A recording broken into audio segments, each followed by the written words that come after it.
கிறிஸ்து நமக்காக கீழ்ப்படிஞ்ச அந்த சிந்தை எங்களுக்குள்ள இருக்க கடவுதுண்டா. இப்ப எங்களுக்கு எப்படி பாஸ்டர்ஸ் டீச் பண்ணிக்கணும் சொல்லுங்க. நாங்களும் கிறிஸ்து கீழ்ப்படிஞ்சது போல கீழ்ப்படியணும். சோ கிறிஸ்து கீழ்ப்படிஞ்சது போல எப்படி நம்மால கீழ்ப்படிய முடியும்? எங்களால போய் சிலுவையில கிறிஸ்து போல மறிக்க முடியுமா? அப்ப நாம அதை சிந்திக்கல. சோ அப்ப என்னத்த இங்க இந்த நிருபத்தை எழுதினவர் அல்லது பரிசுத்தாவி சொல்ல வாராரண்டா, கிறிஸ்து கீழ்ப்படிஞ்சதுனால தான், கிறிஸ்துவனுடைய கீழ்ப்படிவாலதான் நானும் நீங்களும் இன்றைக்கு என்ன செய்யப்பட்டோமா? ரட்சிக்கப்பட்டோம் என்கின்ற அந்த சிந்தை நமக்குள்ள இருக்க கடவுள். சோ உங்களுக்கு அந்த டிஃபரண்ட் விளங்கணும். கிறிஸ்துவனுடைய சிந்தை, கிறிஸ்து மரண பரியந்தம் தன்னை தாழ்த்தினவர். யாருக்காக? எனக்காக, உங்களுக்காக, ஒவ்வொருவருக்காகவும் மரண பரியந்தம் தன்னை தாழ்த்தி நம்ம பாவம் மரணம் என்கின்ற பிரமாணத்திலிருந்து முற்று முழுதாக விடுதலை ஆக்கியிருக்கிறார்.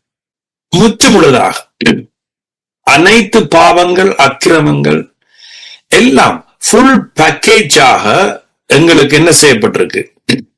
கிறிஸ்துவின் கீழ்ப்படிவினாலதான் கொடுக்கப்பட்டிருக்கு. அவருடைய கீழ்ப்படிவாலதான் நாங்க பரிசுத்தமாக்கப்பட்டோம் அல்லது நீதிமானாக்கப்பட்டோம். சோ இந்த சிந்தையம், இந்த நினைவு உங்களுக்குள்ள இருக்க கிடக்கும். கிறிஸ்துவனுடைய கீழ்ப்படிவு என்னுடைய கீழ்ப்படிவு. சோ கிறிஸ்து போல என்னால கீழ்ப்படியலாம். ஆமென். சோ இத இப்படியான காரியங்களை நீங்க வேதத்தை படிக்க, ஆவியானவரோட நீங்க அந்த உதவியோட படிக்க தான் நீ என்ன செய்யலாம்? பெற்றுக்கொள்ளலாம். ஆமென். புரிஞ்சு கொள்ளுதா? என்ன மாதிரி? எஸ். சோ ஆகவே கிறிஸ்துவுக்கு நன்றி செலுத்துவோமா? அவருடைய கீழ்ப்படிவுக்காக நன்றி செலுத்துவோம். தகப்பனே, உங்களுடைய கீழ்ப்படிவுக்காக நாங்க நன்றி செலுத்துகிறோம். உங்களோட தாழ்மைக்காக மரண பரியந்தம் உங்களை நீங்க தாழ்த்திருக்கிறீங்க. அதற்காக நன்றி.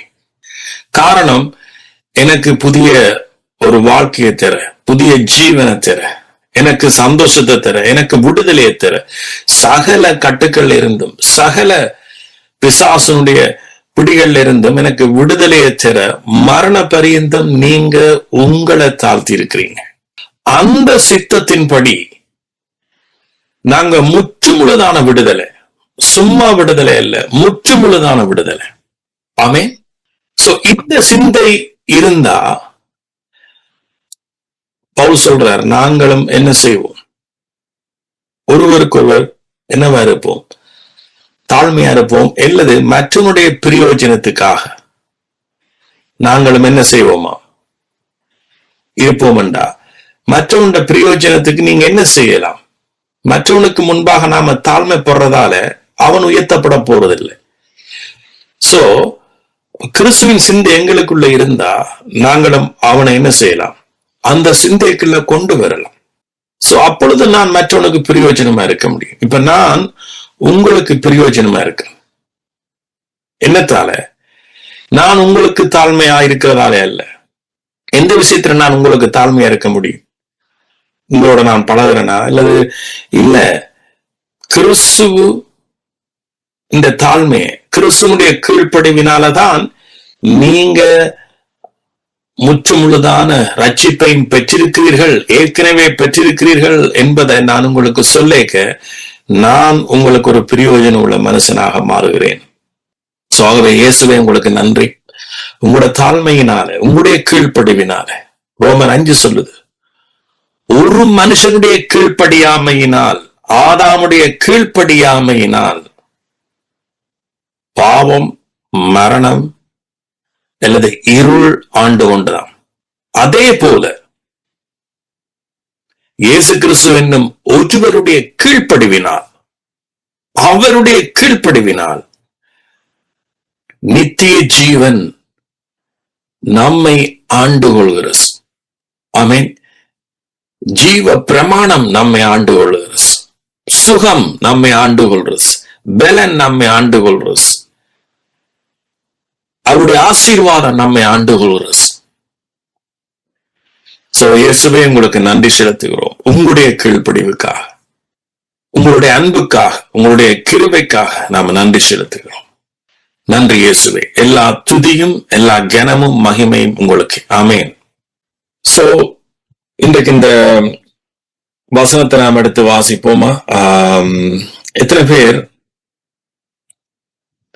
உங்களுக்கு முதலாவது நமக்கு தெரியணும், இந்த கிறிஸ்துவனுடைய சிலுவையில ஊடாக, அவருடைய மரணத்தின் ஊடாக பிசாச ஒட்டுமொத்தமாக நம்முடைய இயேசு என்ன செய்துட்டார்?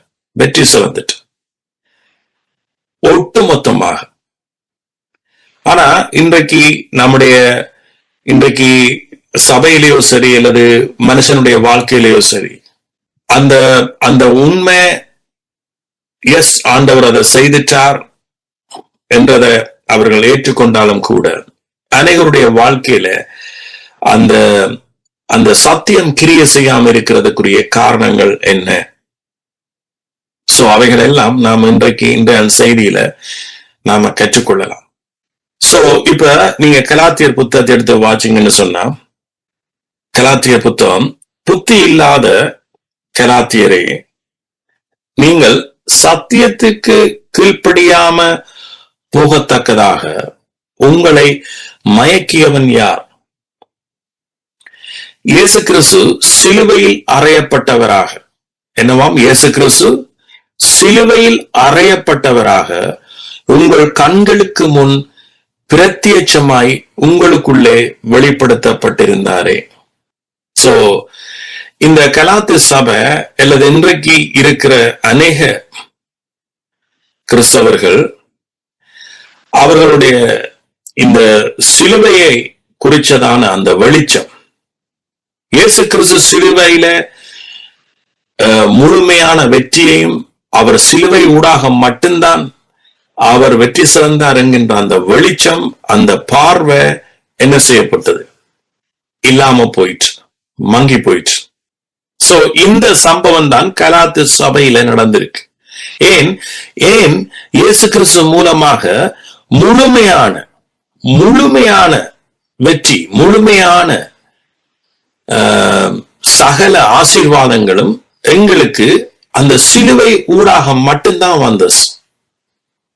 வேற எந்த ஒரு வழியாலையும் வரையில இயேசு மரிச்சதன் ஊடாக. அப்ப இவர் என்ன செய்யறார்? பவுல் அத அவங்களுக்கு முன்னுக்கு கொண்டு வரார் சத்தியத்தை.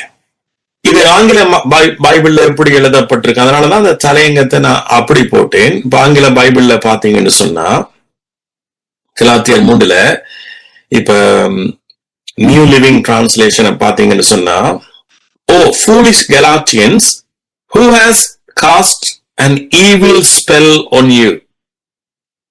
Who has cast an evil spell on you? The evil spell என்று சொன்னா, அது தமிழ்ல நாங்கள் பாக்கதான் நான் தலையங்கத்தை நான் இப்படி போட்டேன். உனக்கு யார் தீய மந்திரம் போட்டஸ்?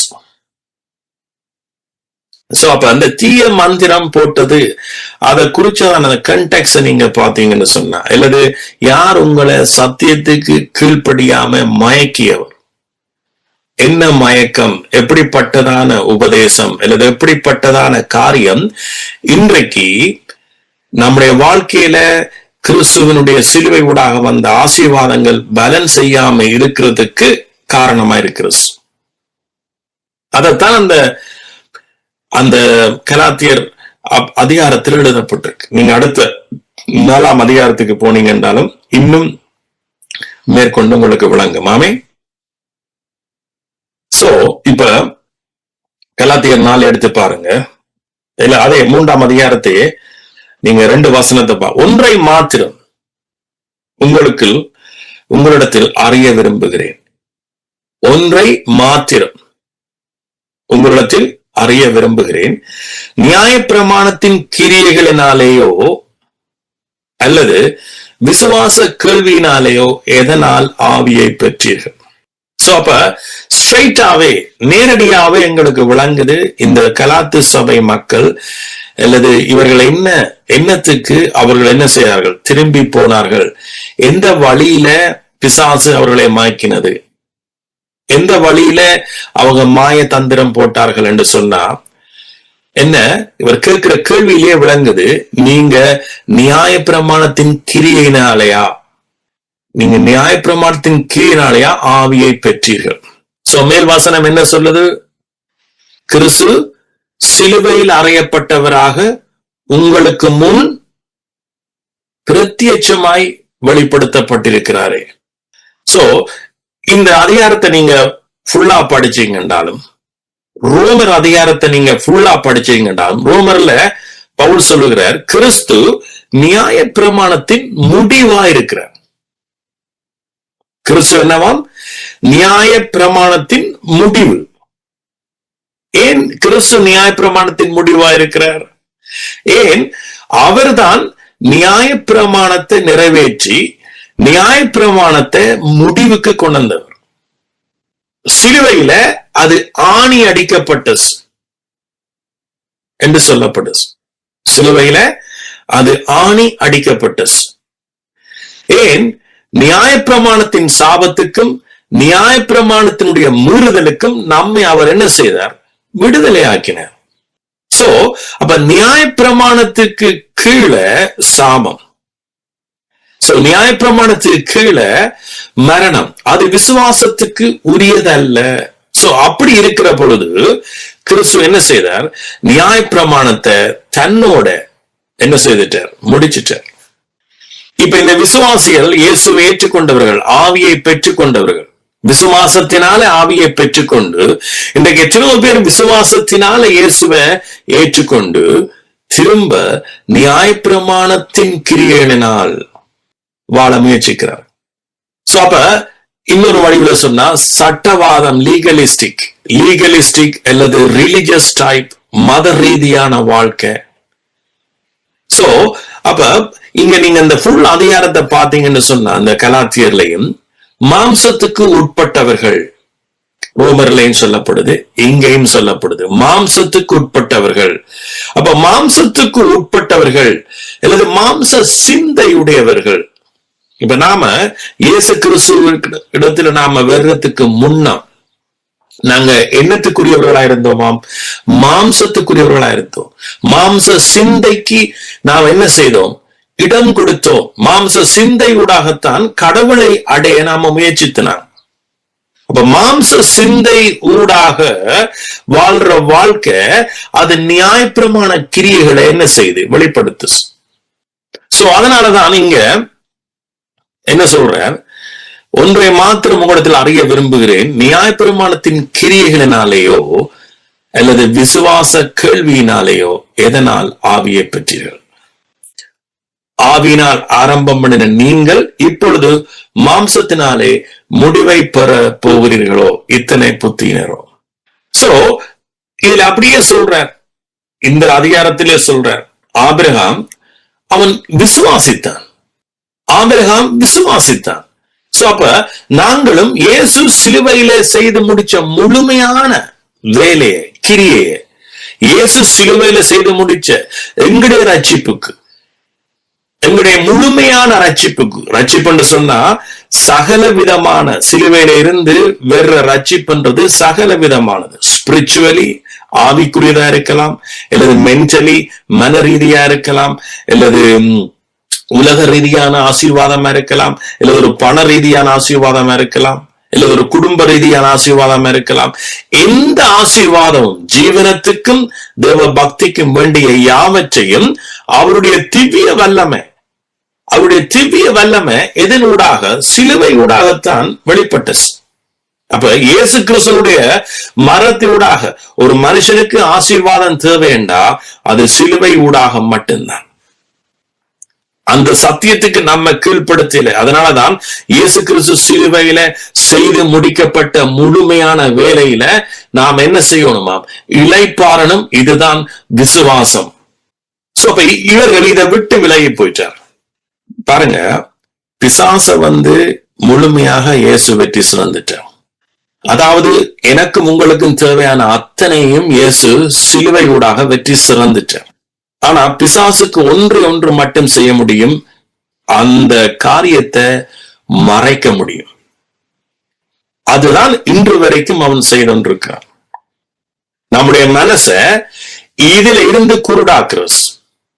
இன்றைக்கு அநேகர் இயேசுவை நம்புறார்கள், இயேசு செய்து முடிக்கப்பட்ட முழுமையை நம்புறார்கள். சோ அதனாலதான் நீங்க பாத்தீங்கன்னு சொன்னா ஆதியில இருந்தே ஆண்டவர் சொன்னார், ஏன் 7ஆம் நாளை அவர் பரிசுத்த நாளாக அந்த இடத்துல குறிப்பிட்டார். பைபிள் என்ன சொல்லுது? அவர் எல்லாம் செய்து முடிந்தது என்பதனால் அந்த நாளுக்கு பேர் பரிசுத்தமும், அந்த நாளை பரிசுத்தமும் ஆக்கினார். ஏன் அப்ப பரிசுத்தம் என்றா என்ன? எத்தனை முறை நான் உங்களுக்கு டீச் பண்ணிருக்கேன். பரிசுத்தம் என்றது நீங்க நினைக்கிறது போல இதை செய்யாம விடுறதாலதான் பரிசுத்தம் வாரதண்டு இல்ல. பைபிள்ல சொல்லப்பட்ட பரிசுத்தம் என்றது ஹோல்னஸ், முழுமை, அல்லது செய்து முடிக்கப்பட்டது, கம்ப்ளீட்டட். சோ இந்த வசனத்தை எடுத்து வாசிப்போம். அப்ப உங்களுக்கு இன்னும் கிளியரா விளங்கும் நாம எப்படி எங்களோட வாழ்க்கையில வெற்றிகளை வெளியில கொண்டு வர. ஆமீன். எப்படி நாம ஏற்கனவே இயேசு வெற்றி சிறந்த பிசாச எப்படி நாம சிம்பிளாக எங்களை விட்டு வெளியேற்றுறது, எப்படி நம்மளோட சரீரத்தில் இருக்கிற வியாதியை சிம்பிளாக வெளியேற்றுறது, எப்படி நம்மளோட குடும்பத்தில் இருக்கிற பிரச்சனைகளை அல்லது உங்களோட வாழ்க்கையில இருக்கிற பற்றாக்குறைகளை எப்படி சிம்பிளாக வெளியேற்றுன்னு சொன்னா உங்களோட முழுமை உங்களுக்கு முதலாவது புரியணும், வெளிச்சம் உங்களுக்கு வீசணும். ஆமீன். சோ இந்த வசனத்தை எடுத்து வாசிப்போமா? பாருங்க, ஆரம்பத்துல 2:3 தேவன் தாம் சிருஷ்டித்து உண்டு பண்ணின தம்முடைய கிரியைகளை எல்லாம் முடித்த பின்பு, சொல்லுவோமா, கிரியைகளை எல்லாம் முடித்த பின்பு அதிலே ஓய்ந்திருந்தபடியால் தேவன் 7ஆம் நாளை ஆசீர்வதித்து அதை பரிசுத்தமாக்கிறார். கிரியைகளை எல்லாம் முடிச்சு ஓய்ந்திருந்தபடியினால். அப்ப ஓய்ந்திருந்தபடியினால், அப்ப ஏன் ஓய்ந்திருந்தார்? கிரியைகள் எல்லாம் முடிச்சபடியால். சோ அப்ப இங்கதான் ஆசீர்வாதம். இதை ஆசீர்வதிச்சு இதுக்கு பேர் என்னவாம்? பரிசுத்தம். இதுக்கு பேர் பரிசுத்தம். பரிசுத்தம் என்ற வார்த்தை எங்க உண்டாஸ்? அவருடைய கிரியையில தான் உண்டாஸ், மனுஷனுடைய கிரியைகளை அல்ல பரிசுத்தம்.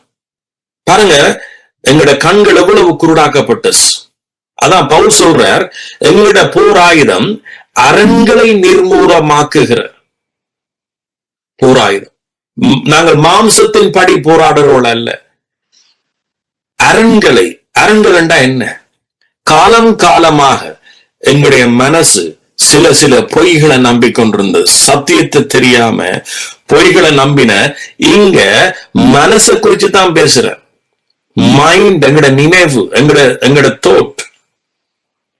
காலம் காலமாக இதைத்தான் கடவுள் என்று நம்பினோம், காலம் காலமாக இதுதான் பரிசுத்தம் என்று நம்பினோம், காலம் காலமாக இப்படித்தான் நாங்க ரட்சிக்கப்பட முடியும் என்று நம்பும், காலம் காலமாக இப்படித்தான் நாங்க பரலோகம் போகலாம் என்று நம்பினோம், காலம் காலமாக இப்படித்தான் நாம ஆசீர்வாதத்தை பெறலாம் என்று நம்பினோம். ஆனா இப்படிப்பட்ட எங்களோட நினைவுகளை உடைச்சு எறிகிறது தான் இயேசு கிறிஸ்துவால் வருகிற நற்செய்தியின் அறிவு. எங்க எழுதப்பட்டிருக்கு? 2 கொரிந்தியர் 10ஆம் அதிகாரத்துல பவுல் சொல்லுகிற எங்கட போராயுதம். நாங்க இன்றைக்கு கஷ்டப்படுறது, நாம் இன்றைக்கு பிரசங்கிக்கிறது, ஆவியானவர் இன்றைக்கு பேசுறதெல்லாம் உங்களுடைய அரண்கள் என்றா என்ன? காலங்காலமாக பிசாசு குடிகொண்டிருந்த உங்களோட மனசை உடைச்செறிகிறது. என்னுடைய ஊழியம் என்ன? நான் ஆரம்பத்திலிருந்து இன்று வரைக்கும் நீங்க வளர்ந்து போறீங்க என்று சொன்னா உங்களுக்குள்ள இருக்கிற பிழையான சிந்தனைகளை, பிழையான தப்பான உபதேசங்களை நாம் என்ன செய்யறோம்? உடைச்செறியக்க நம்முடைய ஆசீர்வாதம் என்ன செய்யுது? வெளியில வேறு. ஆமே. சோ அப்ப பரிசுத்தம் என்றது எங்க உண்டாஸ்? ஒன்று அவர் முடிச்சிருக்கணும், ஒன்று அவர் ஓஞ்சிருக்கணும், ஒன்று அவர் நம்ம முழுமையாக்கி இருக்கணும். சோ இந்த இடத்துல நான் இந்த ஓய்வு நாளை குறிச்சு சொல்ல இருக்கேன். திரும்பவும் ஏன் 7ஆம் நாளை அவர் பரிசுத்தமாய் ஆசரிக்க சொன்னார்? ஆனா ஜூதர்கள் அதை எப்படி விளங்கி கொண்டார்கள்? அதை அவர்கள் ஒரு சட்டமாக விளங்கி கொண்டார்கள். பரிசுத்தமாய் ஆசரி என்று சொன்னதுக்கு ஒரே ஒரு காரணம் என்ன? யாத்ராம் நீங்க 31 நினைக்கிறேன், நான் வாசிக்கிறேன். யாத்ராமம் 31:13. யாத்ரா 31:13 பாருங்க. நீ இஸ்ரவேல் புத்திரரை நோக்கி, நீங்கள் என் ஓய்வு நாட்களை ஆசரிக்க வேண்டும், உங்களை பரிசுத்தப்படுத்துகிற கர்த்தர். சொல்லுமா, என்னை பரிசுத்தப்படுத்துகிற கர்த்தர் என்பதை நீங்கள் அறியும்படி, நான் அறியும்படி. என்னை பரிசுத்தப்படுத்துகிற கர்த்தர் நான் என்பதை அறியும்படி. இது உங்கள் தலைமுறை தலைமுறை தோறும் எனக்கும் உங்களுக்கும் அடையாளமாய் இருக்கும். நன்றாக நீங்க கவனிக்கணும். பரிசுத்தம் என்றா என்ன? முழுமை, அல்லது செய்து முடிக்கப்பட்ட. தேவன் நம்ம என்ன செய்திருக்கிறார்? இப்ப புதிய உடன்படிக்கையில நீங்க வாசிக்கிறீங்க 10:14, அவருடைய சரீரம் ஒரே தரம் பலியிடப்பட்டதினால் அந்த சித்தத்தின்படி நாம் பரிசுத்தம் ஆக்கப்பட்டிருக்கிறோம், முழுமை ஆக்கப்பட்டிருக்கிறோம். சொல்லுங்க, நாங்க முழுமையாக்கப்பட்டிருக்கிறோம். அப்ப ஏதாவது குறை உங்களிடத்துல இருக்கா? ஏதாவது உங்களை இன்னும் ஆசீர்வதிக்காம வச்சிருக்கிறாரா? இல்ல. முழுமை, உங்களோட ஆவி ஆத்துமா சரீரம் அவரால் முழுமையாக்கப்பட்டிருக்கு. அப்ப ஆதியாமத்துல என்ன பாக்குறீங்க?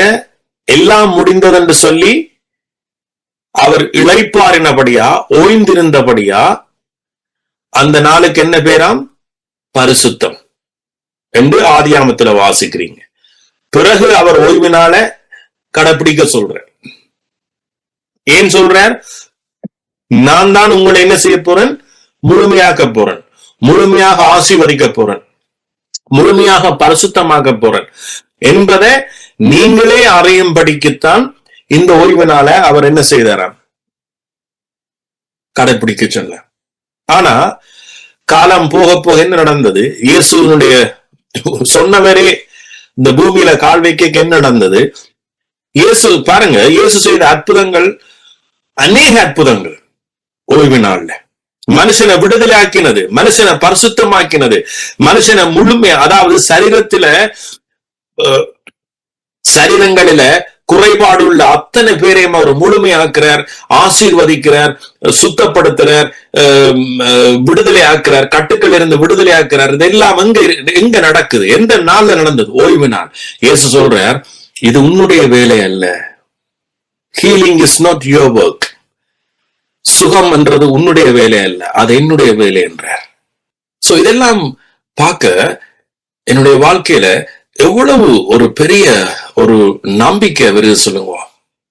எவ்வளவு எங்களுக்கு இருக்கிற அந்த அரண்கள் நிர்மூலமாக்கப்படும். ஆனா ஜூதர்கள், அவர்கள் ஒரு சட்டவாதக்காரர்கள், அவர்கள் அதை ஒரு சட்டமா பார்த்தார்கள். நோ, இந்த ஓய்வு நாள்ல ஒரு வேலையும் செய்யக்கூடாது என்று இயேசுவையே, கடவுளையே பாருங்க, தன்னை உண்டாக்கினவரையே பார்த்து இவர்கள் என்ன சொல்றார்? மனுஷன் வேலை செய்ய 6 நாட்கள் உண்டே. இயேசுக்கு சொல்றாரு, 6 நாட்கள் உண்டே. அப்ப நீர் என்ன செய்யும்? சுகப்படுத்தும். ஏன் ஓய்வு நாள்ல நீர் இதை செய்கிறீர்? ஆனா ஆண்டவர் கொடுத்ததே இதுதான். அவர் ஓய்வினால் ஆசரிக்க சொன்னதே, நான் தான் உங்களை சுகப்படுத்துவேன், நான் தான் உங்களை என்ன செய்வேன்? விடுதலை ஆக்குவேன், நான் தான் உங்களை இளைப்பாற பண்ணுவேன் என்பதற்காக சொல்லி அதே இத அவர் ஓய்வு நாள்ல செய்து காண்பிச்சார். அவருடைய சன்னுடைய வார்த்தையை நிரூபிக்கிறார் தன்னுடைய ஜனங்களுக்கு முன்பாக. ஆனா பிசாசு அவருடைய கண்களை குருடாக்கி, பிசாசு எந்த விதத்தில, அதைத்தான் நான் கலாத்தில சொன்னேன், உங்களை மயக்கியவன் யார்? பிசாசு எந்த வழியில பாருங்க இவர்களை மயக்கினதுண்டா, அந்த லீகலிஸ்டிக், அந்த ரிலிஜியஸ் ஸ்பிரிட், அந்த வழியில மாம்சத்துக்குரிய சிந்தைகள் உள்ள மனுஷர்களாலதான், ஆவிக்குரிய காரியங்களை பார்க்காம போனவர்கள் தான், கண் செருகி போன குருடர்கள் தான் எங்களை இவ்வளவு காலமும் சிறைக்குள் அடைச்சு வச்சிருந்தார். ஆமீன். இதுதான் பெரிய மக்கள் இன்றைக்கு அநேக கிறிஸ்தவர்கள் அறியல. பாருங்க, சிலுவை பற்றிய உபதேசம் ரட்சிக்கப்படுபவனுக்கு அது தேவ பலன். ஆனா கெட்டு போறவர்களுக்கு அது என்னவாம்? அது பைத்தியம். எஸ், நாங்க சிலுவை பற்றி உபதேசிக்கிறோம், நாம கிருபைக்குள்ள தான் இருக்கிறோம், கிருபையைத்தான் பேசுறோம் என்றுதான் அநேகர் சொல்லுவார். ஆனா இயேசு கிறிஸ்து செய்து முடிச்ச அந்த முழுமைக்குள்ள நீங்க இளைப்பாடுறீங்களா? சோ அதன் பிறகு நீங்க கம்ப்ளீட்டா பழைய மனுஷனுக்கு மறிச்சிட்டீங்களா? பழைய மனுஷனுக்கு மறிக்கிறண்டா என்ன? அதனுடைய அர்த்தம் என்ன? பழைய மனுஷனுக்கு எப்படி நாம மறிச்சதுக்குரிய அடையாளம்? அந்த பழைய மனுஷனுடைய சிந்தை, மாம்ச சிந்தை எங்களுக்குள்ள மறிக்காம இருக்கும் மட்டும் நாம கிருபையால எந்த பலனையும் செய்ய முடியாது.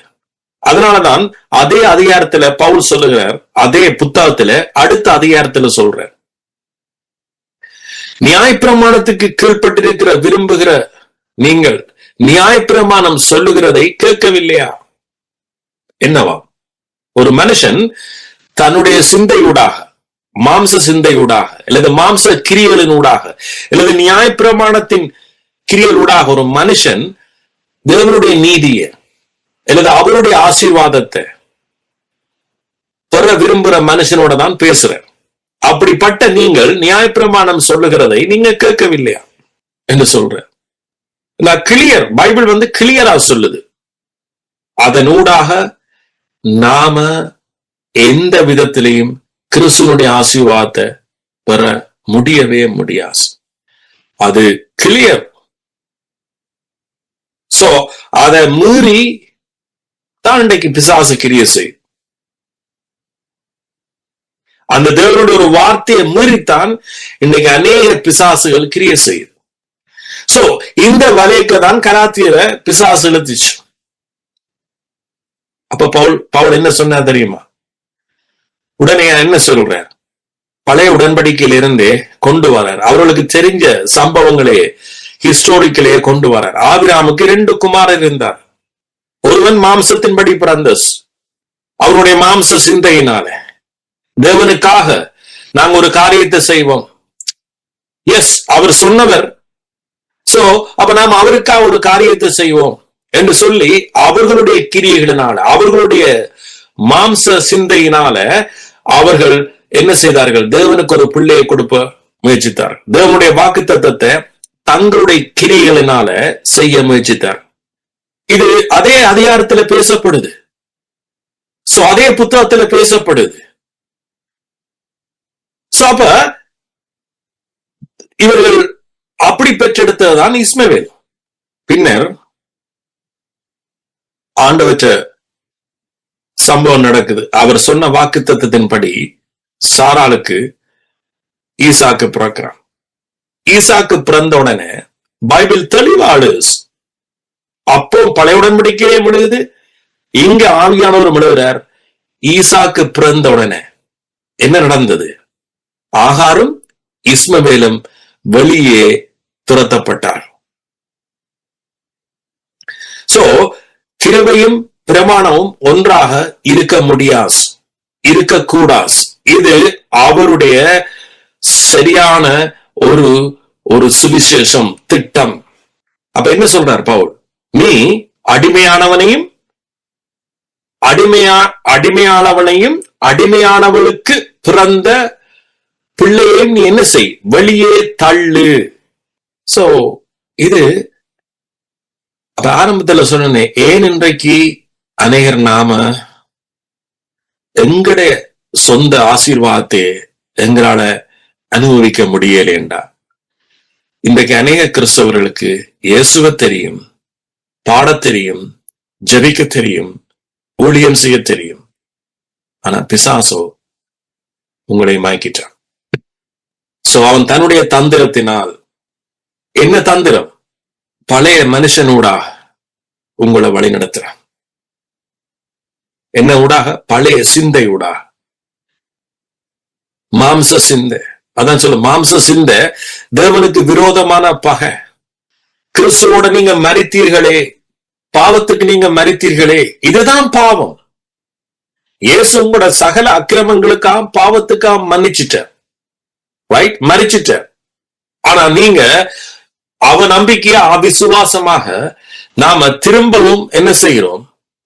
நம்முடைய கிரியை ஊடாக, நம்முடைய சித்தத்தின் ஊடாக, நம்முடைய விருப்பங்கள் ஊடாக, நம்மளுடைய பலத்தின் ஊடாக, நம்முடைய செயல்களின் ஊடாக அவர் சிலுவையில செய்து முடிச்சதை நாம பெற நினைக்கிறபடியால், செய்கிறபடியால நாம் இன்னும் ஆசீர்வாதத்துக்கு, தேவனுக்கு தூரமா இருக்கிறோம். இதுதான் ஒரு மனுஷன் முழுமையாக, ஒரு கிறிஸ்தவன் முழுமையாக அறிய வேண்டிய சத்தியம். ஆமென். உண்மையாவே நான் சொல்றேன், ஆசீர்வாதம் நமக்கு தூரம் அல்ல. இந்த வசனத்தை வாசிப்போமா? ரோமர் 8:32. பைபிள் எடுத்த நீங்க, இது தெரிஞ்ச வசனம்.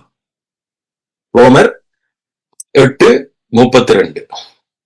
தம்முடைய சொந்த குமாரன் என்றும் பாராமல், தம்முடைய சொந்த குமாரன் என்றும் பாராமல் நம் எல்லாருக்காகவும் அவரை ஒப்பு கொடுத்தவர். யாருக்காக? நம் எல்லாருக்காக ஒப்பு கொடுத்தவர். அவருடைய கூட மற்ற எல்லாவற்றையும் நமக்கு அருளாதிருப்பது எப்படி? ஆங்கில பைபிள்ல போட்டிருக்கு, ஃப்ரீலி, இலவசமாய் தராம இருப்பது எப்படி?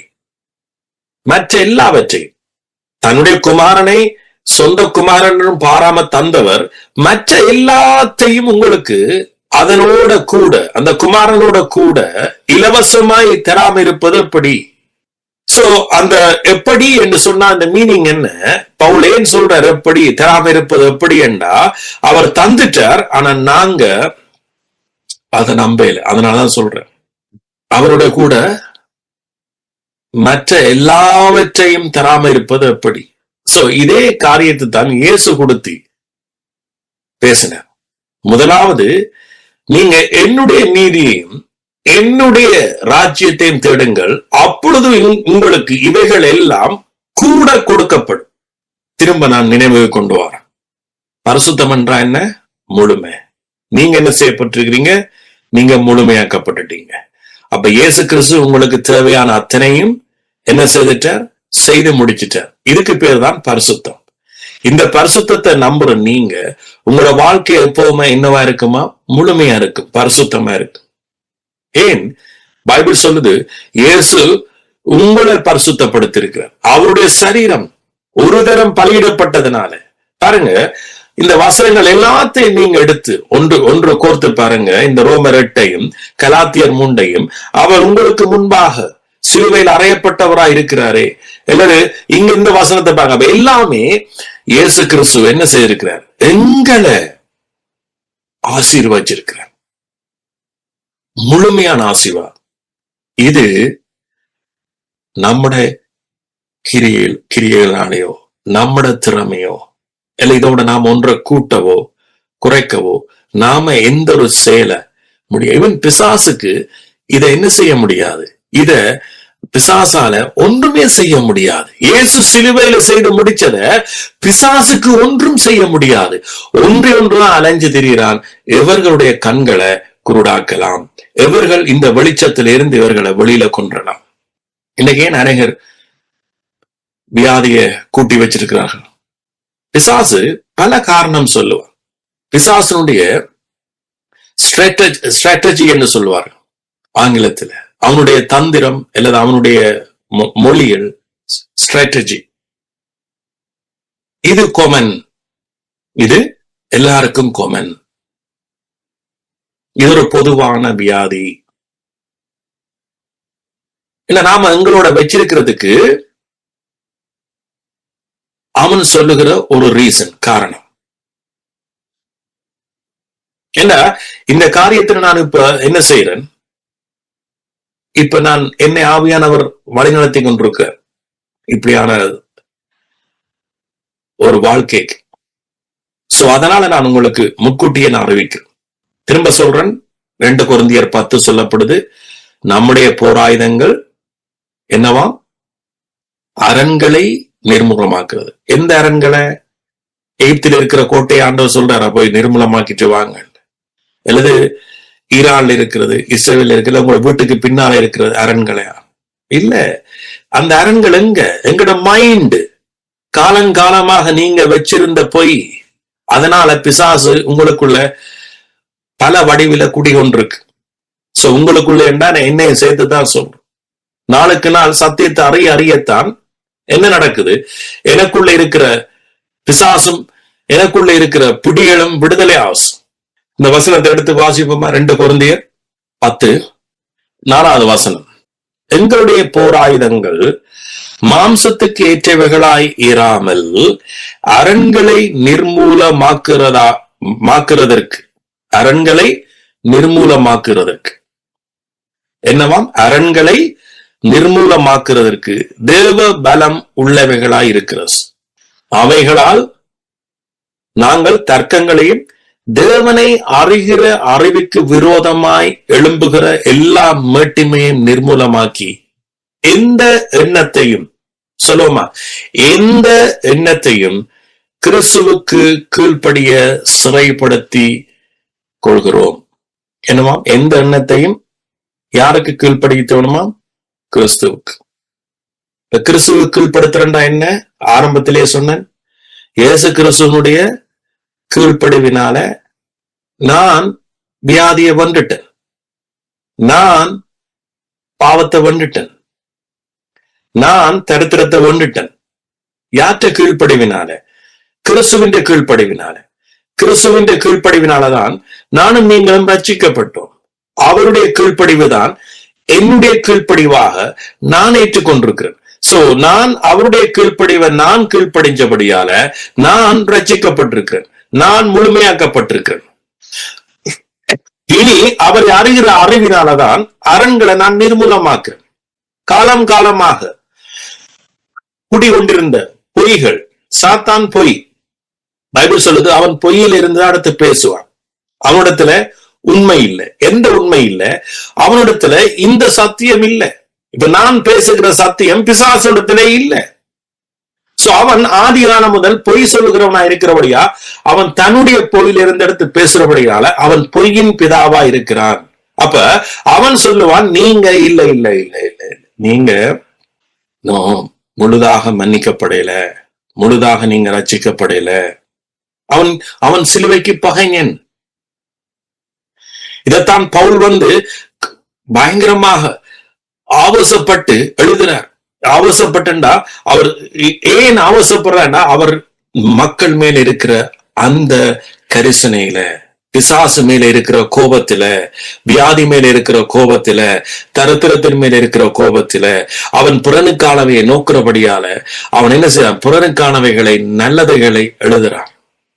சோ அதே போல இன்றைக்கு நான் சொல்றேன், நீங்க கீழ்ப்படிவினால நீங்க பிசாசை ஜெயிக்க முடியாது. கிறிஸ்து உங்களுக்கு கீழ்ப்படிஞ்சாரே, கிறிஸ்து சிலுவை பரியந்தம் தன்னை கீழ்ப்படுத்தினாரே, அதனாலதான் நாங்க பிசாசை ஜெயிக்க முடியும். அவர் ஜெயிச்சிட்டார். ஆமென். சோ அவைகளால் நாங்கள் தர்க்கங்களையும் தேவனை அறிகிற அறிவுக்கு விரோதம் எல்லா மீட்டுமே நிர்மூலமாக்கி எந்த எண்ணத்தை சொல்லுமா, எந்த எண்ணத்தை எண்ணம்டா எந்த எண்ணம் உங்களோட வாழ்க்கையில, எந்த எண்ணம் ஒரு டைம்ல நீங்க பயங்கரமா கஷ்டப்படுறீங்க வியாதினால, அப்ப உங்களுக்கு ஒரு எண்ணம் வரும், என்ன சாக போறேனா,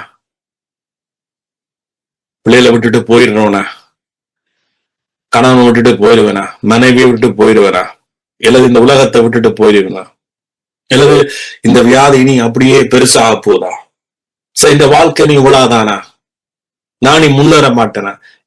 பைபிள் சொல்லுது, எந்த எண்ணத்தை நீ என்ன செய், கிறிஸ்துவுக்கு கீழ்ப்படுத்து. சொன்னனே, கிறிஸ்துவுக்கு கீழ்ப்படுத்துறா என்ன? கிறிஸ்து மரண பரியந்தம் தன்னை தாழ்த்தி, தன்னை கீழ்ப்படுத்தி, எங்களால முடியாததை இயேசு செய்து முடிச்சார். இந்த சத்தியத்தை கேட்கிற பிசாசுக்கு இப்ப என்ன செய்யறது, ஏது செய்யறன்னு தெரியாம ஓடித்திரி, யார்கிட்ட போறது, எங்க இருந்து எங்க தாவறது. உண்மையா நான் சொல்றேன், நீங்க சீரியஸா நான் சொல்றேன், நீங்க எழுதி வைங்க. இவ்வளவு காலமும் நான் சொன்ன சம்பவத்துக்குள்ளேயே மிக முக்கியமான சம்பவம் இந்த மனசை குறிச்சு நான் உங்களுக்கு பேசுறேன். சிலருக்கு இப்ப ஏதோ சுத்துற மாதிரி இருக்குது, ஆனா நீங்க திரும்ப இந்த மெசேஜ் எடுத்து திரும்ப கேளுங்க. திரும்ப நான் சொல்றேன், சிலுவையில இயேசு முழு வெற்றியை முடிச்சிட்டார். எல்லாமே ஃப்ரீலி, இலவசமா. ஆனா நான் பழைய மனுஷன்ல அதற்காக உழைச்சினாங்க, மத ரீதியாக உழைச்சினாங்க, அல்லது விசுவாசம் என்ற பேரில உழைச்சினாங்க, ரைட்? ஆனா அதனால நாம ஜெயிக்கல. இன்னைக்கு அநேகர் இயேசுவை நம்புறார்கள், ஆனா இயேசுனுடைய முழுமை செய்து இதை எல்லாத்தையும் பிரசங்கிச்சாலும் அல்லது கிருபை என்று சொன்னாலும் கூட, ஆனா நான் ஆரம்பத்துல சொன்னது போல இன்னும் அடிமையானவளுக்கு பிறந்தவளும் வெளியில போகல. ஓகே, சோ இதனால நாம் என்ன செய்ய முடியாது? ஏதாவது நாம் ஒரு சட்டத்துக்குள்ள நாம் என்ன செய்யணும்? இருக்கணும். ஏதாவது ஒரு தலைவனுக்குள் இருக்கணும். இதைத்தான் ஆண்டவர் சொன்னார், இயேசுவும் சொன்னார். நீ 2 எஜமானுக்கு என்ன செய்ய இயலாது, வாழ முடியாது. ஓகே, எங்களுக்கு ஆபிரகாமுக்கு அப்ப ஈசாக்கு பிறக்கல. அது மட்டும் வெளியில போன ஆகாரையும் வெளியில போன இஸ்மவேலையும் கூட ஆண்டவர் என்ன சொன்னார்? நீ திரும்ப போ. ஆனா இஸ்மவேல் பிறந்த பிறகு, ஈசாக்கு பிறந்த பிறகு, வாக்குத்தத்தத்தின் பிள்ளை பிறந்த பிறகு இருவரும் ஒன்றாக இருக்க முடியாது. ஆமென். எங்கட போர் ஆயுதங்கள் என்ன செய்யணும்? எங்கட அரண்கள் என்ன செய்யப்படணும்? நிர்மூலமாகப்படணும். பழைய சிந்தனைகள், அவ நம்பிக்கைகள் எல்லாம் உடைஞ்சு சுக்குனராக. அப்ப பிசாசு இத சொல்லிட்டு நான் அடுத்த லைன் பிசாசு எங்களுக்கு பல ரீசனிங்க தருவான். பிசாசு எப்போ அவங்களை உலகத்தை பார்க்க சொல்லும், மற்றவங்களுடைய எக்ஸ்பீரியன்ஸ். பாருங்க, நமக்கு ஒரு வியாதி வந்தா உடனே நாங்கள் என்ன செய்வோம்? மற்றவங்களுடைய எக்ஸ்பீரியன்ஸை தான் தேடும்.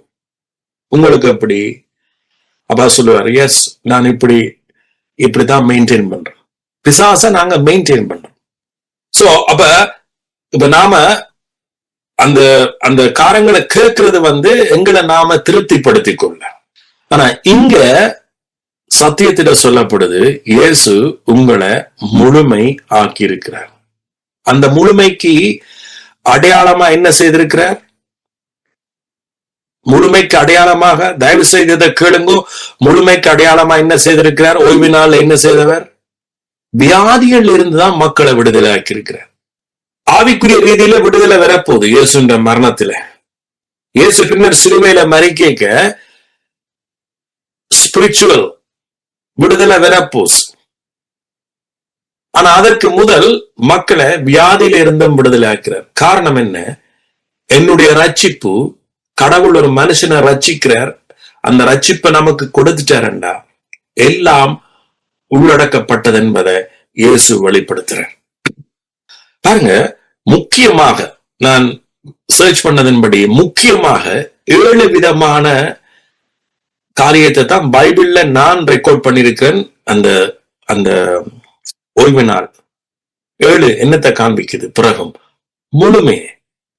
7 விதமானதும் ஒவ்வொரு அர்த்தங்களையும் கொண்டு வருது. பாருங்க, ஒவ்வொரு அர்த்தங்களையும் எல்லாமே நம்முடைய முழுமையை கொண்டு வருது. எல்லா விதமான அதாவது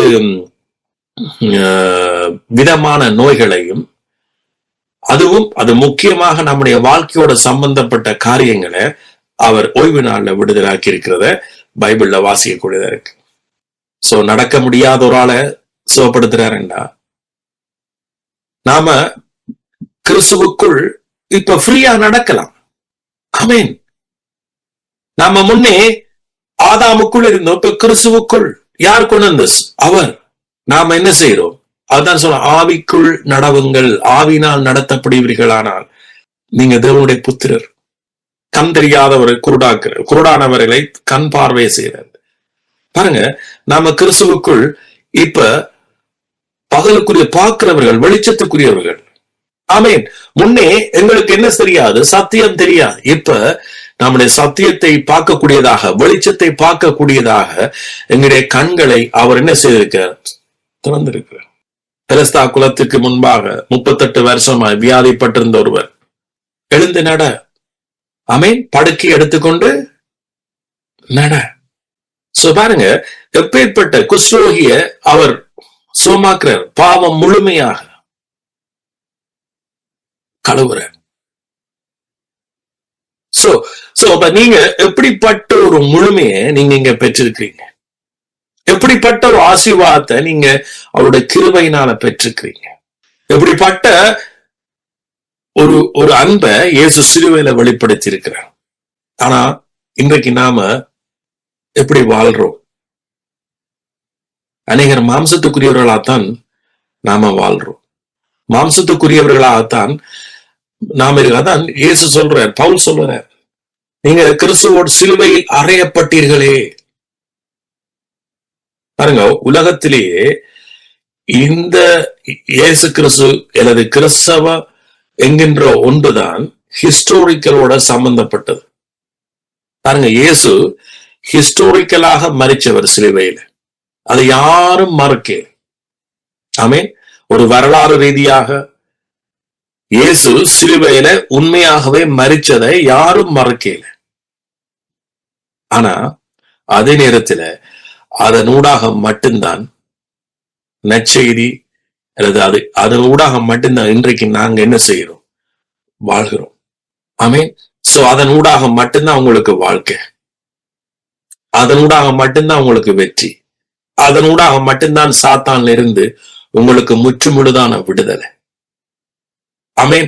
அதனூடாகத்தான் நீங்க சுகமாக வாழ போறீங்க, அதனூடாகத்தான் நீங்க நீடிய காலம் வாழ போறீங்க, அதனூடாகத்தான் நீங்க என்ன சாத்தானுடைய இருள் இருக்கிற ஆதிக்கங்களை உங்களுடைய குடும்பத்தில இருந்தோ அல்லது உங்களுடைய சரீரத்தில் இருந்தோ அகற்ற போறீங்க. சோ அப்ப நாம என்ன செய்யக்கூடாது? கலாத்தியர்ல ஸ்டார்ட் பண்ணது போல நாம திரும்ப திரும்ப திரும்ப என்ன செய்யக்கூடாது? மாம்சத்துக்கோ அல்லது நியாயப்பிரமாணத்தின் ஊடாக அல்லது நம்முடைய கிரிகள் ஊடாக எந்த ஒரு சிந்தையும், ஒரு சொட்டு சிந்தையும் இருக்கக்கூடாது. இன்னைக்கு அநேகர் சொல்லுவார்கள், ஓகே எங்கட சபை நியாயப்பிரமாணத்துக்கு கீழே இல்லை, எஸ் நாம கிருபைக்கு கீழே. அல்லது இன்னைக்கு தனிப்பட்ட ஒருவர் நாங்க சொல்லக்கூடும், நாம நியாயப்பிரமாணத்துக்கு கீழே அல்ல, நாம கிருபைக்கு கீழே தான் இருக்கிறோம் என்று சொல்லக்கூடும். ஆனா நம்முடைய சிந்தை தான் சொல்லும் நாங்க எங்க இருக்கிறோம். அந்த சிந்தை தான் நம்ம என்ன செய்யப்படுது? செயல்படுத்தப்பட. இன்னைக்கு பாத்தீங்கன்னு சொன்னா, இன்னைக்கு அநேகர் இப்ப கடவுளுக்கு கொடுக்கிறது சரி, எந்த சிந்தையினால கொடுக்கிறார்? இயேசு சிலுவையில சகல வேலையை முடிச்சுட்டார், நம்மை ஆசீர்வதிச்சிட்டார், பிசாசை ஜெயிச்சிட்டார், அவர் நம்ம நேசிச்சிட்டார். ஆமென். இந்த சிந்தையில கொடுக்கிறார்களா? இல்லது அவர்களுடைய சிந்தை அவர்களுடைய கிரியை ஊடாகத்தான் கர்த்தர் ஆசீர்வதிக்க போகின்றார் என்கின்ற சிந்தையா? ஒரு ஜெபமா இருக்கலாம், ஒரு உபவாசமா இருக்கலாம், ஒரு சர்ச்சுக்கு போறதும் சரி, அல்லது அவருக்காக செய்யற எந்த ஊழியரும் சரி. இப்படி இருக்கும்போது ஒருவன், நான் சொன்னது போல இப்படி ஒரு மாம்சத்துக்குரியவனாக, ஆங்கிலத்தில் சொன்னா கார்னல் மைண்ட் அல்லது ஃபிளஷ்லி திங்கிங் என்று சொல்வார்கள், இப்படி இருக்கும்போது அவர்கள் நியாயப்பிரமாணத்தினூடாக அவர்கள் நீதியை பெற முயற்சிக்கிறார். ஒரு பிசாசனுடைய தந்திரத்தினால கட்டப்பட்ட சபைகளே இன்றைக்கு கிருபையின் நாங்கள் உபதேசம், கிருபையின் சபை, இயேசுவின் ஊழியம் என்று சொல்ல அநேக அநேக அநேக வாய்ப்புகள்லாம் இன்னைக்கு இருக்கிறது. ஆமே. சோ அதனால நாங்க எங்களை இன்னும் வளர்த்துன்னு போவோம். சோ நீங்க அவற்றை எல்லாத்தையும் விட்டு, இன்னொரு வசனத்தை எடுப்போமே, இதோட நான் முடிக்கிறேன். ரைட், ரோமர் 7. நியாயப்பிரமாணத்தை அறிந்திருக்கிற உடனே பேசுகிறேன், நியாயப்பிரமாணத்தை அறிந்து இருக்கிற உடனே பேசுகிறேன், சகோதரரே, ஒரு மனுஷன் உயிரோடு இருக்கும் அளவும் நியாயப்பிரமாணம் அவனை ஆளுகிறது என்று அறியாமல் இருக்கிறீர்களா? இது ஜூதர்களுக்கு மட்டும் சொல்லப்படல, இது உலகத்தில் இருக்கிற எல்லா மக்களுக்கும். ரோமர் வந்து எழுதப்பட்ட நிருபம் புறஜாதி கிறிஸ்தவர்களுக்கு. ஆமென். சோ எல்லா மனுஷனும் இதை ஆளுகை செய்திருக்கிற ஒரு காரியம் தான். அது எந்த மதமா இருக்கலாம், அது கிறிஸ்தவ மதமா இருக்கலாம், எந்த மதமா இருக்கலாம். ஒரு மனுஷன் உயிரோடு இருக்க இது அவனுக்கு ஆளுகை செய்கிற ஒரு காரியம். ஆமென். சோ அது எப்படி என்றால், புருஷனுடைய ஸ்திரீ தன் புருஷன் உயிரோடு நியாய பிரமாணத்தின்படியே அவனுடைய நிபந்தனைக்கு உட்பட்டிருக்கிறாள். புருஷன் மரித்த பின்பு புருஷனை பற்றிய பிரமாணத்திலிருந்து விடுதலையாய் இருக்கிறார். ஆகையால் புருஷன் உயிரோடு இருக்கையில் அவன் வேறொரு புருஷனை விவாகம் பண்ணினால் விபச்சாரி எண்ணப்படுவாள். புருஷன் மரித்த பின்பு அவள் அந்த பிரமாணத்திலிருந்து விடுதலையானபடியால் வேறொரு புருஷனை விவாகம் பண்ணினாலும் விபச்சாரி அல்ல. அப்படி போல என் சகோதரரே, நீங்கள் மரித்தோரில் இருந்து எழுந்த கிறிஸ்து என்னும் வேறு ஒருவர்களாகி தேவனுக்கென்று கனி கொடுக்கும்படி கிறிஸ்துவின் சரீரத்தினாலே நியாய பிரமாணத்துக்கு மரித்தவர்கள் ஆனீர்கள். யாரால? கிறிஸ்துவின் சரீரத்தினால. இன்றைக்கு அனைவரும் சொல்லுவார்கள், நான் கிறிஸ்துவை நேசிக்கிறேன், கிறிஸ்துவோட வாழ்றேன்.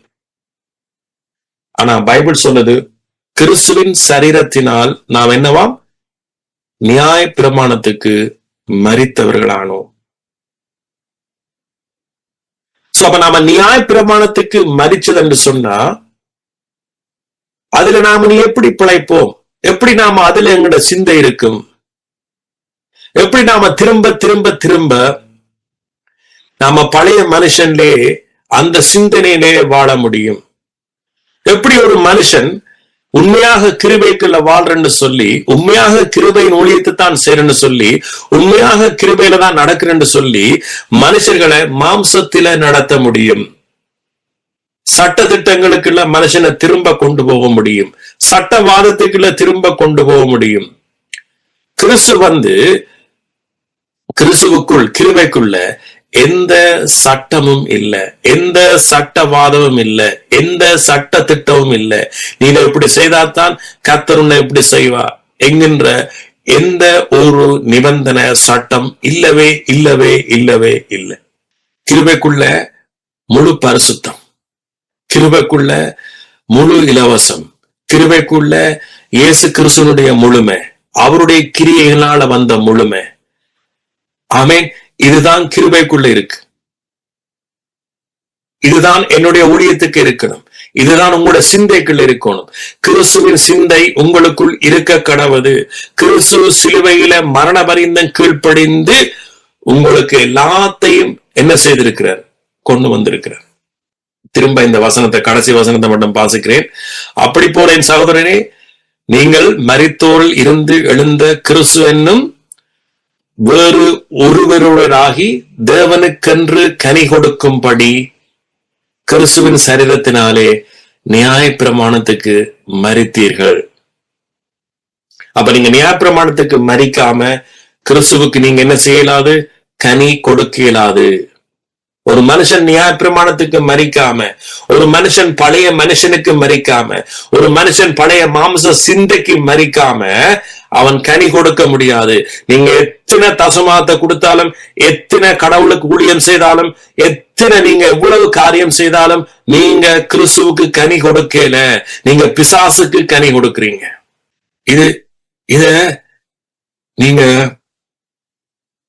நியாயப்பிரமாண சேர்ச்சில ஒரு சேர்ச்சில பிரசங்கிக்கிறேன்டா, அது அடையாளம் அவங்க நியாய பிரமாணத்துக்கு கீழே இருக்கிறாங்க. நான் சொன்ன இந்த சத்தியத்தை, இதுல நான் சொன்ன இந்த சத்தியம் என்னுடையதல்ல, இது ஏற்கனவே அவருடைய ஆவியாக எழுதினது. இந்த சத்தியம் ஒரு சேர்ச்சில பிரசங்கிக்கப்படலை என்றாலே உங்களுக்கு தெரியணும், இந்த சர்ச் கிருபைக்கு கீழே இல்லவே இல்லை.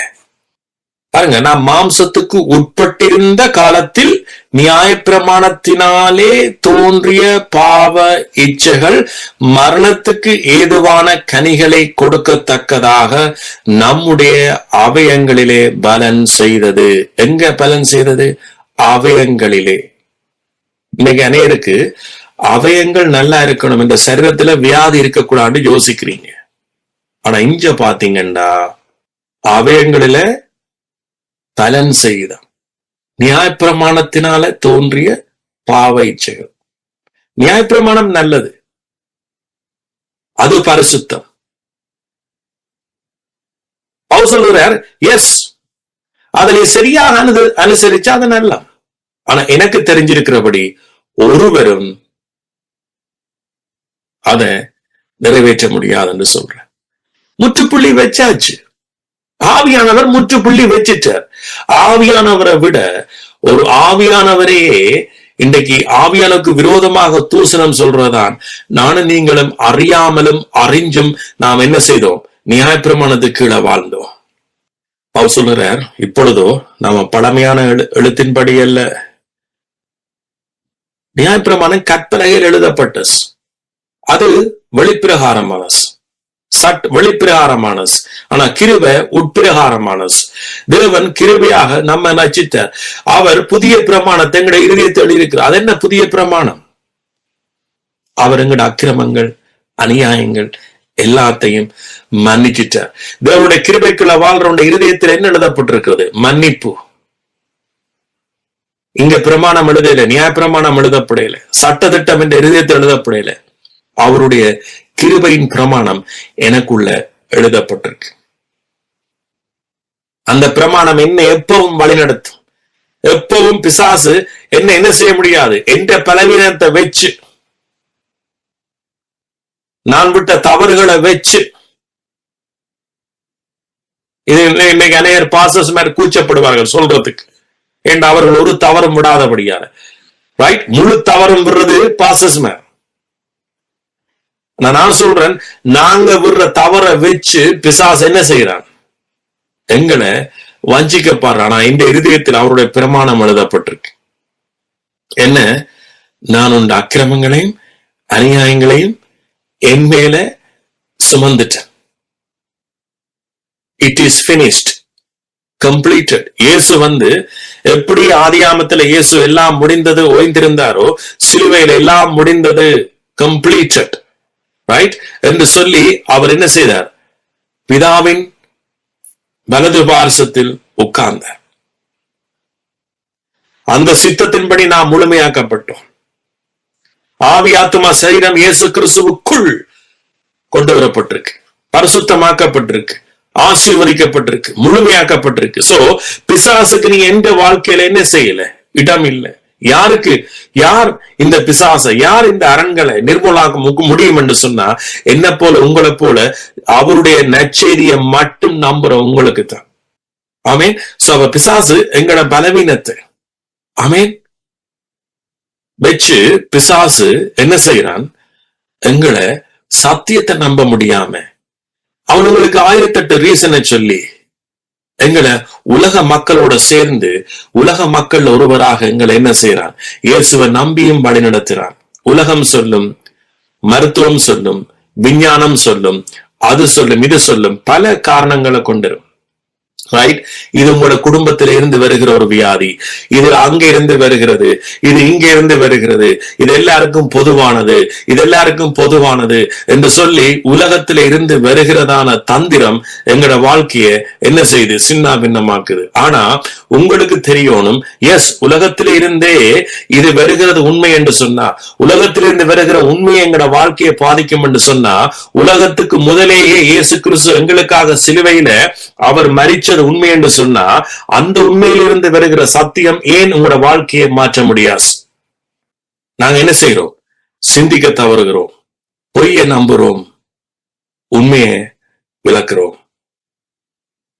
பொய்யை நம்புறோம், உண்மையை விளக்குறோம்.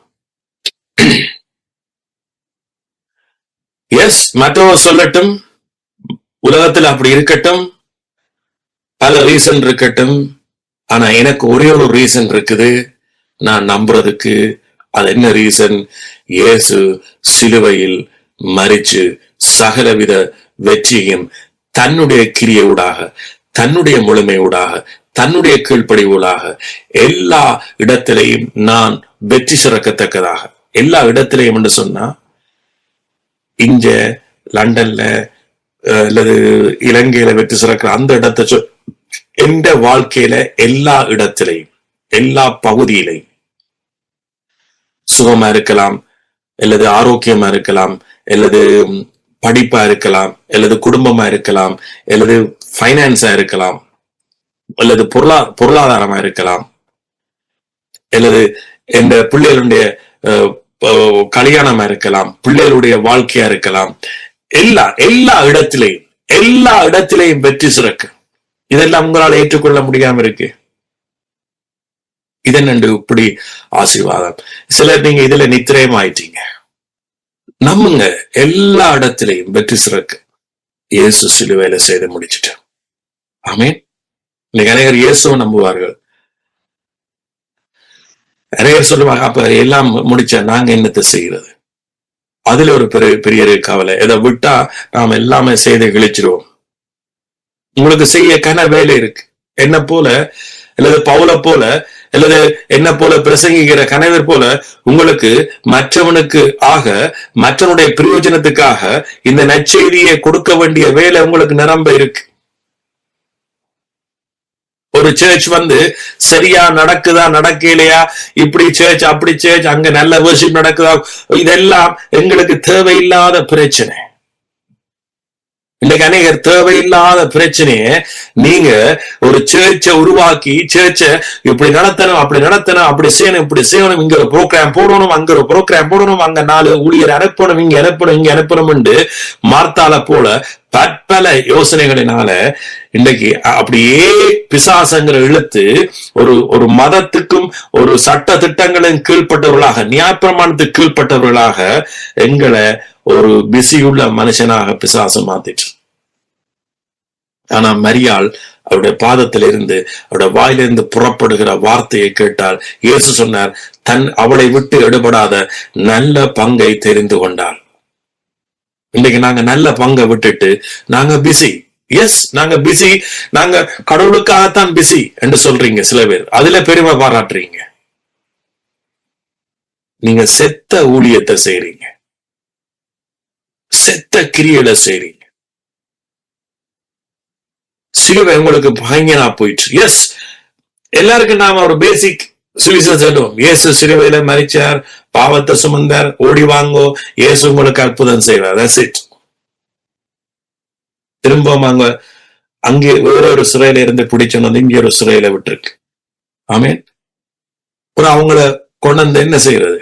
இயேசு உங்களை ஆசீர்வதிப்பார் என்று கொண்டு வந்துட்டு பிறகு நாம் என்ன செய்யறது?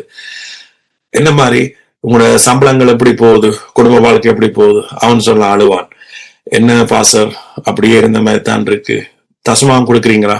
ஓகே, நீங்க அதை கொடுங்க. பாருங்க, இயேசு ஆசீர்வதிப்பார் என்று கூட்டி வந்துட்டு இங்க என்ன சொல்றோம்? 10 ஒன்றை கொண்டு வா. சோ அப்ப எங்களுக்கு என்ன கட்டப்பட்டிருந்தது? நாம எண்ணத்துல இருந்தோம், மாம்சத்துல இருந்தோம். மாம்சத்துல இருக்கிறவனுக்கு ஆவிக்குரிய காரியம் புரியாது. சோ அப்ப அவன் என்ன செய்வான்? ஏற்றுக்கொள்வான். எஸ், ஓகே, நான் இங்க கோயில கொடுத்தனால இங்க தர்றதுக்கு என்ன இருக்கு எனக்கு? நான் 1000 மோதம் அவிச்சு கொடுத்து எனக்கு 10 ஒன்று கொடுக்கறதுல என்ன பிரச்சனை இருக்கு எனக்கு? நான் கடவுளுக்கு கொடுக்கறதுல முதல் நம்பர் 1 மனுஷன் நான். ரைட்? கடவுளுக்கும் மனுஷர்களுக்கும் கொடுக்கறதுல நான் ஒரு நாளும் பின்னுக்கு நிக்கிறது இல்லை. ஆனால் இன்னைக்கு அதுவே அநேகர் பிள்ளையா வழங்கி கொள்ற படியாலதான் நான் பேசுறேன். சோ ஆகவே நீங்க புரிஞ்சு கொள்ளுங்க. இந்த செய்தியில நீங்க அநேக விஷயங்களை புரிஞ்சு கொண்டிருப்பீங்க. ஒன்று நீங்க முழுமையாக்கப்பட்ட நீங்க. ரைட்? சண்டே ஓய்வு நாளை ஆசரிக்கிறதுக்கு இயேசு விரையில. சண்டே மட்டும் என்ன நீ ஆராதி என்று சொல்றதுக்கு இயேசு விரையில. இயேசு அந்த காலத்துல அப்பவே அவர் ஓய்வு நாளை கொடுத்தது காரணம், நான் தான் உங்களை என்ன செய்ய போறேன்? முழுமையாக ஆசீர்வதிக்க போறேன், முழுமையாக்க போறேன். ஆவி ஆத்துமா சரீரம் கிறிஸ்துவுக்குள் ஆசீர்வதிக்கப்பட போகிறது. அதை இயேசு சிலுவையில செய்து முடிச்சிட்டார்.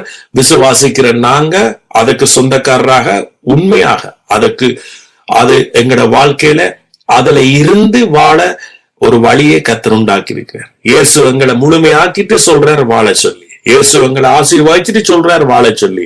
இயேசு எங்களுக்கு ஒரு குறையும் விடாம எங்களுக்குள்ள சகலதையும் வச்சுட்டு சொல்றார் வாழ சொல்லி. அப்பொழுது நீங்க ஒருவர் உண்மையாக நேசிப்பீங்க. நேசம் என்கின்றது நீங்க உங்களுக்காக ஒருவனை நேசிக்கிறது இல்ல. நேசம் என்கின்றது நீங்க ஏற்கனவே இயேசுவால் நேசிக்கப்பட்டபடியால முழு விடுதலையோடு, முழு சமாதானத்தோடு, முழு அன்போடு மற்றவர்களை நீங்க என்ன செய்வீங்க? நீங்க நேசிக்க முடியும். ஏன்னா நீங்க ஒரு நாளும் பிரமாணத்துக்கு இருக்க இன்னைக்கு உலகத்தில இருக்க ஒரு மனுஷனை நீங்க நேசிக்கிறீங்க எதுக்காகன்னு சொன்னா அவனை இயேசுக்கு எப்படியா சேர்ச்சு கொண்டு வந்துடணும். அவனுக்கே தெரியாது உங்களோட நோக்கம் என்னன்னு. எங்களுக்கு என்ன, கொண்டே பாசத்தை கையில கொடுத்துட்டா எங்களுக்கு ஒரு மார்க்ஸ் விழும் சேர்ச்சில. இன்னார் ஒரு ஆளை கொண்டு வந்துட்டார். ஞானசான டைம்ல பார்க்கணும், நீ எத்தனை பேரை ஞானசானத்தை கொண்டு வந்த, நீ எத்தனை பேரை ரசிச்ச நீ. இதெல்லாம் பாருங்க, இதெல்லாம் அடையாளம் என்ன தெரியுமா? நாங்க இன்னும் மாம்சத்துல இருக்கிறோம். ரட்சிப்பு நம்முடையதல்ல. ஒரு மனுஷனை A to Z துவக்கத்திலிருந்து முடிவு வரைக்கும் நடத்துறது இயேசு. நாம வெறும் ஒரு கருவிதான், வெறும் ஒரு கருவி. அந்த நேரம் அவருடைய பிள்ளை. ஆமென்.